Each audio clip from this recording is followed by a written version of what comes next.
Depuis 2014, nous avons initié des recherches dans ce sens à partir donc des graines de la variété du cultivar la plus consommée. Et donc nous avons envoyé ces semences au siège de l'Agence internationale de l'énergie atomique à Vienne en Autriche, où on a irradié les semences et on nous les a envoyées. Et donc nous avons commencé le processus de création variétale depuis 2014. Évidemment, ce processus est un processus qui coûte excessivement cher. Ça demande beaucoup de moyens, surtout beaucoup de personnes pour pouvoir suivre les expérimentations sur le terrain.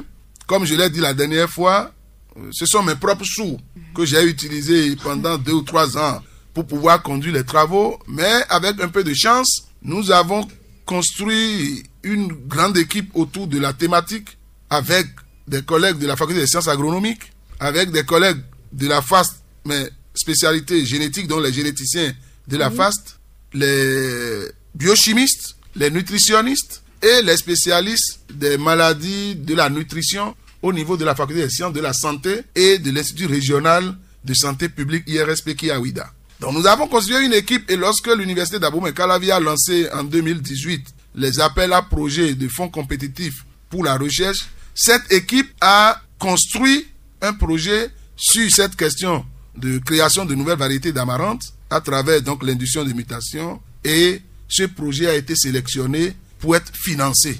Donc par rapport à cette recherche, nous avons un financement donc de l'université d'Abomey-Calavi sur 3 ans, donc jusqu'à 2021, pour pouvoir faire aboutir les travaux et nous l'espérons obtenir de nouvelles variétés d'amarante à partir de la variété locale là, à proposer aux producteurs. Ok, parlons d'induction de mutation. Vous avez dit que la nouvelle technique est d'utiliser le nucléaire pour pouvoir éradiquer quelques gènes. Ne partons pas dans ce cas à des produits génétiquement modifiés? Non, absolument pas.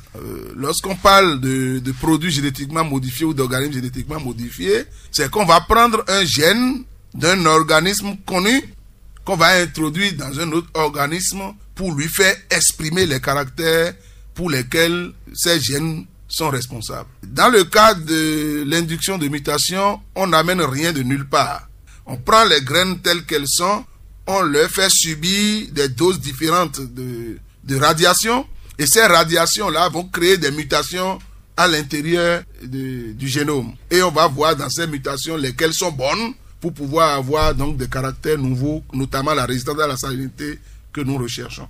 Donc ça n'a rien à voir avec les organismes génétiquement modifiés. De tous ces mécanismes que vous avez eu à citer tout à l'heure, est-ce sur tous les plantes que ces mécanismes sont utilisés ou chaque plante a ses caractéristiques? L'induction de mutation est une technique qu'on peut appliquer à n'importe quelle plante. La seule différence, c'est que toutes les plantes ne réagissent pas de la même façon aux doses qu'on utilise pour irradier.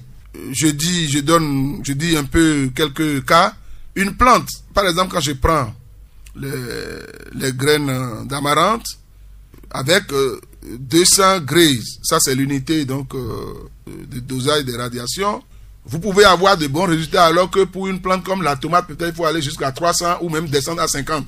Donc tout dépend de l'espèce et même de la variété qu'on a en face. Donc ce n'est pas généralisable, mais la technique est utilisable pour tous les types d'organismes de plantes. Quelle différence peut-on établir entre les plantes à la salinité et non? Les plantes résistantes à la salinité et les plantes sensibles.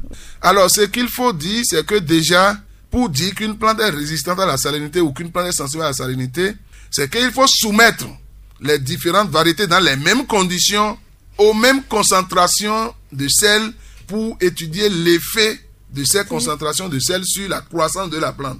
Et c'est en comparant la croissance des plantes en présence des différentes concentrations de sel qu'on va dire la croissance de telle plante, par exemple, n'est réduite que de 10% sous l'effet du sel, alors que telle autre plante, sa croissance est réduite de 80%. Donc en comparant 10% à 80%, on va voir qu'il y a une plante qui subit moins les effets de la salinité, alors que l'autre subit plus, et on pourra dire que telle plante est résistante et que l'autre est sensible.